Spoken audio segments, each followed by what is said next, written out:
സൂക്ഷിച്ചിരുന്നത്. ഉത്തരക്കടലാസ് നഷ്ടപ്പെടുത്തിയ അധ്യാപകനെതിരെ നടപടിയെടുക്കാൻ കേരള സർവകലാശാല. 2022-24 ബാച്ചിലെ 71 NBA വിദ്യാർത്ഥികളുടെ ഉത്തരക്കടലാസാണ് അധ്യാപകന്റെ അശ്രദ്ധ മൂലം നഷ്ടമായത്.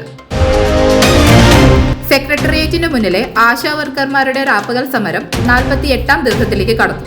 ആവശ്യങ്ങൾ ഇതുവരെ സർക്കാർ പരിഗണിക്കാത്ത സാഹചര്യത്തിൽ തിങ്കളാഴ്ച സമരത്തിന്റെ 50ാം ദിവസം സെക്രട്ടേറിയറ്റിന് മുന്നിൽ മുടി മുറിച്ച് സമരം ചെയ്യാൻ Kerala ASHA health workers association തീരുമാനിച്ചിട്ടുണ്ട്.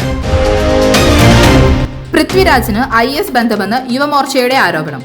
ആടുജീവിതം സിനിമയുടെ ചിത്രീകരണത്തിന് ശേഷം പൃഥ്വിരാജിന്റെ സിനിമകളിലൂടെ പ്രക്ഷേപണം ചെയ്യപ്പെടുന്ന ആശയങ്ങൾക്ക് തികച്ചും ദേശവിരുദ്ധമാണെന്നും കുരുതിയും ജനഗണമനയും എമ്പുരാനും വരെ എത്തി നിൽക്കുന്ന തീവ്രവാദ ആശയങ്ങളെ വെള്ളപൂശുന്ന കഥാതന്തുവാണ് ഇദ്ദേഹത്തിന്റെ സിനിമകളിൽ ഉപയോഗിച്ചിരിക്കുന്നതെന്നും യുവമോർച്ച സംസ്ഥാന ജനറൽ സെക്രട്ടറി K ഗണേഷ് പറഞ്ഞു. ലബനൻ നഗരമായ ബെയ്റൂട്ടിൽ ഇസ്രായേൽ വ്യോമാക്രമണം.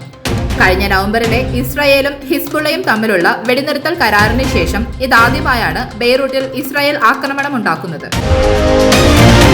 കശ്മീരിലെ കത്വയിൽ ഇന്ത്യൻ സൈന്യം 2 തീവ്രവാദികളെ കൂടി വധിച്ചു.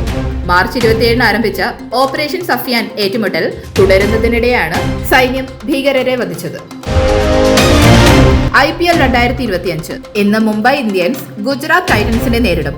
വൈകുന്നേരം 7:30 അഹമ്മദാബാദ് നരേന്ദ്രമോദി സ്റ്റേഡിയത്തിലാണ് മത്സരം. ഇന്നലത്തെ ചെന്നൈ ബാംഗ്ലൂർ മത്സരത്തിൽ ബാംഗ്ലൂർ ചെന്നൈയെ 50 റൺസിന് പരാജയപ്പെടുത്തി.